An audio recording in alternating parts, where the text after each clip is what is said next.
Welcome to Serious Business on NDTV. 30 minutes of hard business news. One topic, one speaker, and a conversation that's relevant to you. I'm Manvi Sinha Dhillon. I'm sure you're increasingly familiar with this term, Global Capability Centers or GCCs. GCCs are, very roughly speaking, offshore units of multinational corporations. And earlier this year, the RBI State of the Economy report highlighted the fact that India was rapidly emerging as a global leader in hosting global capability centers. So much so that GCCs are now a separate line item in India's GDP breakdown or calculations, roughly $40 billion and contributing about 1% of India's GDP. PwC estimates that India houses over 1,600 GCCs currently. By 2025, the number is likely to hit 1,900 centers with a market size of $60 billion. So I'm very pleased to welcome Vikram Ahuja, Managing Director of ANSR, a company that specializes in setting up global capability centers in India for its partners. Vikram, thank you for joining us on NDTV. Great to have you here. Thanks for having me, Manvi. Good to be here. So I'm going to start with the basics, even though in my introduction I indicated that many are familiar with this term, but I think it's always worth starting with the basics.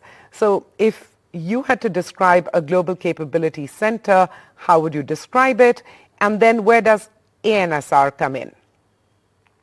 Sure. So, at its core, a global capability center is an extended office of a company in a location that is typically rich in talent and set up with the purpose of accessing, top skilled professionals and with the purpose of doing work that is typically not done in home location. A lot of this today centers around technology, R&D, innovation. And the idea of a global capability center really is, expanding on this notion of global work, right? Today, great talent is in markets where a lot of companies don't have a setup. And the idea of a global capability center is to essentially access that talent and take advantage of, a global workforce. So, without naming specific partners and clients, it would be interesting to get a sense of the diversity of companies setting up global capability centers in India. I'm still right now trying to present an A to Z sort of guide for the uninitiated. Sure. Yeah, so, this is not a new phenomena. Global capability centers or GCCs have been around for the last 2 decades, if not more. What has happened, I think, more recently, of course, is that the momentum around this sector has really picked up. And I think one of the things that the pandemic did is made global work mainstream. But if you largely look at the industry, there's about close to about 1,600 GCCs in India today, employing about 1.5 million professionals. And these represent a wide sector of industries and domains, right? So if you look at banks, you've got some of the top banks globally that have a GCC, companies like Citibank and JP Morgan and National Australia Bank and the likes of those. If you look at retailers, you've got everyone from Walmart and Target to Nike. Any sort of large retail company today will have a presence as a GCC. If you look at some of the newer age technology-led industry players, companies like Airbnb, Google, Amazon, Facebook, all of these have GCCs as well. And essentially anything in between, right? Today, every company, every industry is moving towards becoming a technology company at the core of it. And so therefore, if you look at the representation of companies, you take any industry, the top 10 companies, you'll easily see 3 or 4 of them have some sort of a presence, an own center, their own employees that are building the future of that company today in a market like India. You alluded to the fact that, of course, they've been around for 2 decades, but there's been a real step up in momentum in the more recent past. Some of this has to do with the pandemic and what that taught us about, models for business and operations in a sense, but I don't want to bring my analysis into this. I wanted to get a sense from you on why we see the momentum now at a different level. Sure. So I think 3 things that have happened are crucial to understand why GCCs are where they are today. So one, every company today is a technology company, right? If you look at what's happening with AI today, it's everywhere. Everyone's talking about the absolute transformation a technology like AI is going to bring. And AI is not alone. You've got, everything from data science and engineering to cloud to, mobile. Everything around technology is moving at such a rapid pace today that every industry today is essentially building themselves out to be a technology-led play, right? And what that means is for most businesses today, they need to be thinking about technology as core to their business. It can't be something that is built on the outside and brought in. This needs to be something that is built internally. You have control. You own the IP. You are able to decide your own destiny, so as to speak, right? So that's, I think, the number one most crucial aspect of this. Second, we are in a situation today where you have tremendous talent coming out of markets like India, right? Today, the world is building in India because we've got, the top of the stack talent as far as product, engineering, technology, innovation, design, creative, right? We've got about 4.5 million professionals involved in the technology sector. And, all of these professionals today are top of their game, right? So what that means is that you can no longer be building in isolation in markets like the US or the UK or Europe and leave aside top talent that is sitting in markets like India. Today, if you want to be successful, you need to build the best teams, and the best teams mean that you need to have the best talent, which is in markets like India. So therefore, to access the best talent, you need to have a presence where the best talent is. That's number two. And number three is, like I mentioned earlier, what the pandemic did is it really sort of made people comfortable with the fact that you can essentially work from anywhere, right? Yes. And there are ways to support that. And, as much as we all thought that you need to be in an office to be productive, overnight we were all sitting behind a computer screen and work still happened and life still went on. And so what the pandemic has really sort of taught us is that, global work and distributed work is possible when it is set up within the right framework and it has the right structure. And I think that has really sort of mainstreamed this concept of building global teams, which is why you're hearing so much about global capability centers today, because more and more companies today are realizing that they need to be where the talent is. Technology is core. And they're able to do it now in a distributed fashion. So now ANSR and what exactly you do for your partners who are looking to set up a global capability center in India. Sure. So, at ANSR, we've been around now for about 18 years. We started 18 years ago. We've been very fortunate to be at the forefront of seeing global centers being set up. We started out as a company building joint ventures with our customers. That was the only way to show that we had skin in the game and, we had enough commitment to see their success through, because at that point, this model was so untested and, there was so much skepticism around doing what we were doing. But essentially at ANSR, think of us as building the operating system for global work. Our belief is that the future of work is companies anywhere can build anywhere. And we want to build the entire underlying infrastructure to make that possible. So we do four things. First is we provide market intelligence and advisory. So we help companies think about where they should be building a global center, right? Should it be in India? Should it be in Poland? Should it be in Argentina? Should it be in Canada? And once companies decide where, we help them think about what sort of skills and capabilities. So even in India, should it be a Bangalore or a Hyderabad or a Pune or a Gurgaon? And then within these centers, what sort of skills, right? So there's a large part of work that we do today, which is around research, advisory, and consulting. The second part of what we do is everything to do with talent, right? And India is today, as broad a market, it is an extremely competitive place to hire top talent.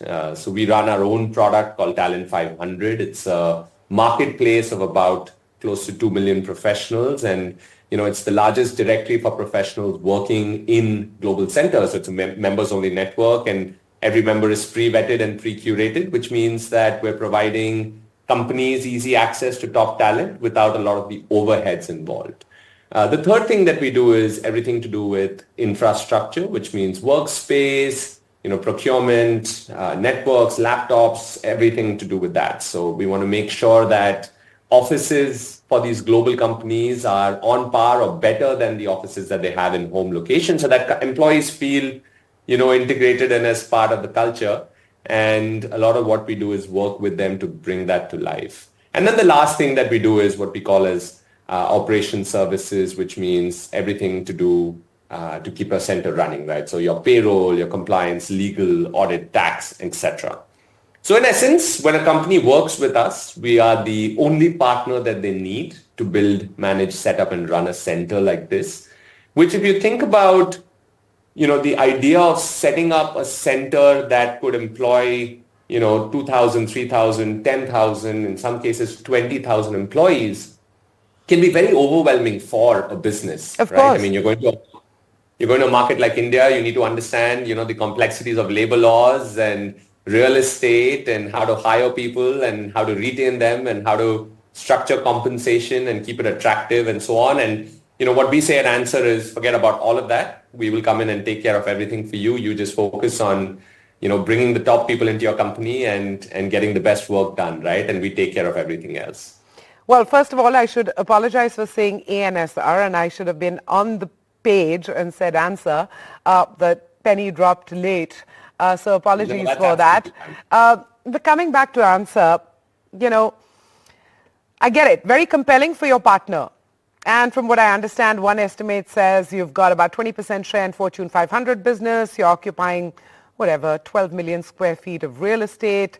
And that's very compelling, as I said, for your partner. But what I'm trying to understand is, what does that mean for ANSR itself? I mean, this seems like you're taking on all the tough or heavy lifting, and that includes high capital up front, or am I missing something here? No, so not really. There is some method to the madness. We've been doing this long enough today where we understand that there's a very structured way to approach this. And usually that structure is driven by a very collaborative partnership with our customers. So when we partner with a global company, and today we work with, like you mentioned, 20% of the Fortune 500 GCCs in India are set up by us. And so we are easily a market leader in this space. When we work with our customers, we think of them as partners. We work, hand in hand in terms of defining their growth plans and, their trajectory. And we're in the market representing them.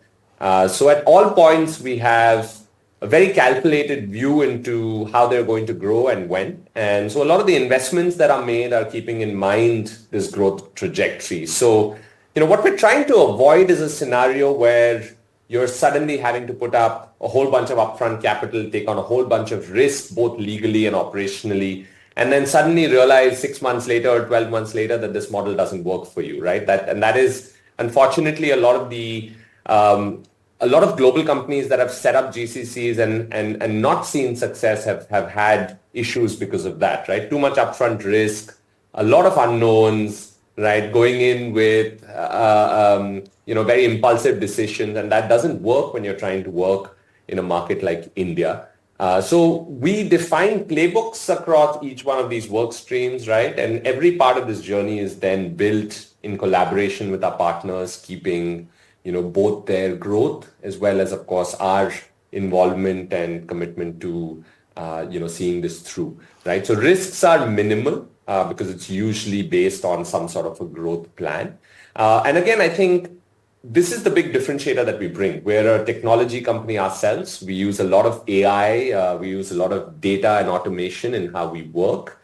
And what that means is our teams operate with a lot of efficiency. Today, we've got an AI platform around recruiting, which allows us to hire about 60% faster because we use data to essentially make predictions on who's a good fit. What that also allows us to do is provide a very fair and transparent process to candidates, removing biases that might exist in the process. So it's a fair situation on both sides. And, what we've realized is to be in the game, we need to play the game. So we're continuously disrupting ourselves through technology and bringing in, newer innovation models in how we operate. So for example, we work in a very simple subscription-based model. So no upfront spends, no upfront cost. You pay as you go, which means your risks are minimal and, you see progress and you pay us accordingly, right? So that works very well for everyone involved. So it works well for your partners again because, their risks are minimal.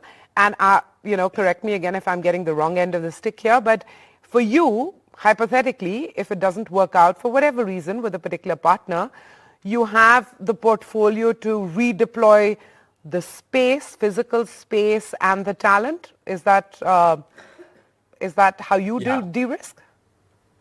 Yeah, so Manvi, at the core of it, you're right in saying that because we cover such a wide spectrum of customers at any time, we have the opportunity to reuse our inventory and so on and so forth. But the truth is that in our 18 years of history, we've almost never seen a GCC that has failed. And the reason for that is these are global companies that have a very clear intent, that have a mission, they have a purpose.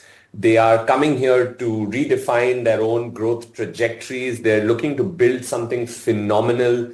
And they're investing a lot of their time and effort into doing this. And, it's their reputation on the line as well. So when we go into the market, one of the things that we do upfront is really make sure that we can represent the opportunity well, to the professionals, but also make sure that companies on the other side understand what they're getting into. So there's a lot of work that happens up front.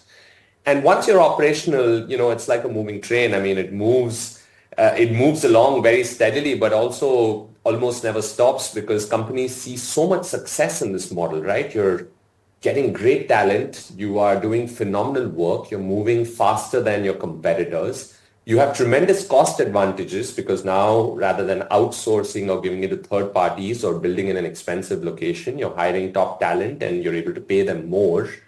And you're keeping attrition low and productivity high. It's a great combination that works very well. So we've never really seen failure. In fact, as you brought that up, it's the first time that I actually thought about the fact that, what it means to us is that some of that risk could be balanced, but the reality is we go into every engagement ensuring that we know it'll be a success because for us, it becomes a reputational risk as well to not see it succeed. So we've seen success happen because the model itself is built for success. And I think the growth of the industry sort of proves the fact that, companies coming in are coming so because they see other competitors and peers succeeding with these models. On that note, we're going to take a break, and when we return, we'll talk about, future trends and prepping for that. What's ANSR doing on that front? That's after a quick break.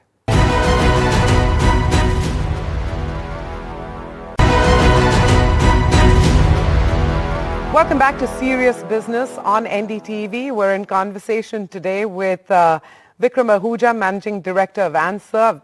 I started off this conversation saying ANSR, and well, I've learned something on nomenclature as well along the way.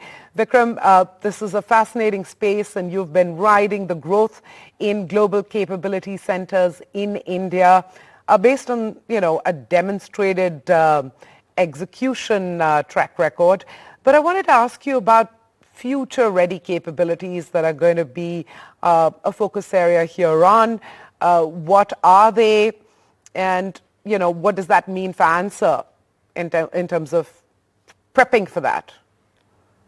Sure. So, Manvi, I'd just like to start by saying that we're extremely excited about where we are as an industry. This is literally the start of what is going to be a transformational segment within Indian IT and Indian tech. And when we talk about Make in India, there's no bigger Make in India story than what's happening within GCCs, right? Global companies are coming in now 1 to 2 a month, setting up large centers, bringing in investment, creating jobs. It's phenomenal.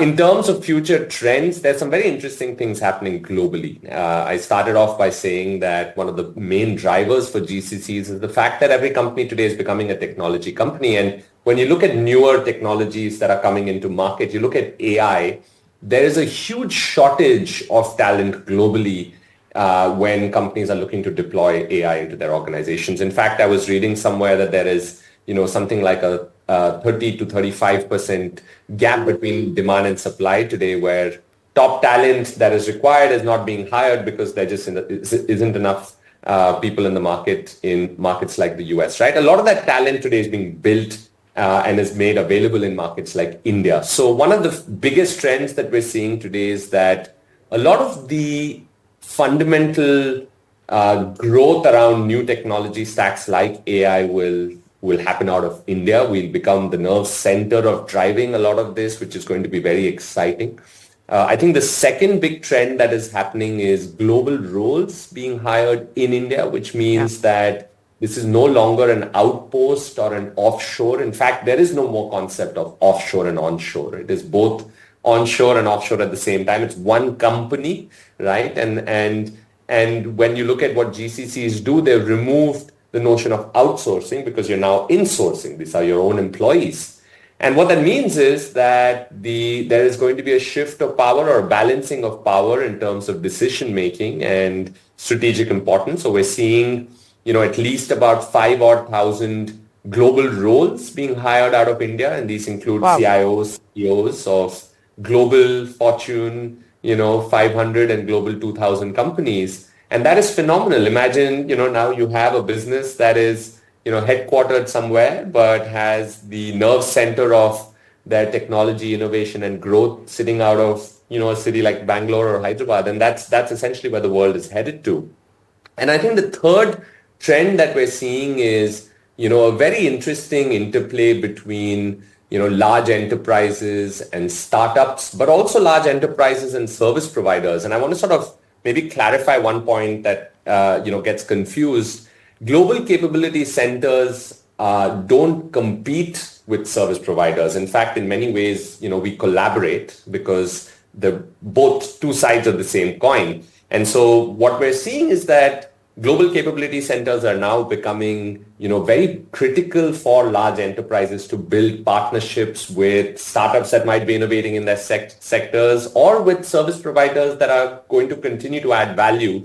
But, a lot of that decision making and a lot of that partnership sort of anchors sit out of the GCC, right? So the GCC starts to take on more importance in defining what the future strategy of a large global company looks like, right? So I think these are largely the three trends that we see from a market perspective. Sure. I think from a talent landscape perspective, which is very interesting for India alone. Again, I mentioned we've got about 1.5 million professionals working for GCCs. Tremendous opportunities for professionals to, take on opportunities that'll give them tremendous growth in career, but also work on some phenomenal products, right? Build and innovate for some of the world's largest companies. Lots of upskilling that is going to happen because the needs of these global centers are going to evolve at a much faster pace, which means professionals will then need to continue to upskill and make themselves ready for the opportunities that are available. And I think most importantly, going back to what I was saying, this is really our opportunity to make India as the center, right? When we talk about, manufacturing and technology and software and so on and so forth, the Make in India story in software and technology is coming true within GCCs as it is in manufacturing. And it's a great time for us to be here. So very excited in terms of where we're headed with this trend. I think we've got 20 seconds left, but I have to ask you, if there's one thing that keeps you a bit nervous about the future, navigating all of this opportunity with steady success, what would you say is that one slightly nervy area? Well, I think for us, it is, I think from a macro standpoint, just hoping that we can get, infrastructure and support ready for companies that are coming, because I think the growth is going to be explosive. And as for a company, it's just going to be continuing to, build great teams ourselves and keep up with the pace of what's happening in the industry. So it's a great problem to have, but it's still a problem to solve.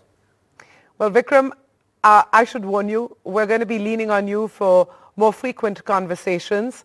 So thank you very much for joining us today, and look forward to keeping this conversation alive, because this is a space that's going to continue to be a very exciting one. Thank you. Thank you so much. I look forward to it. Thank you. Bye-bye.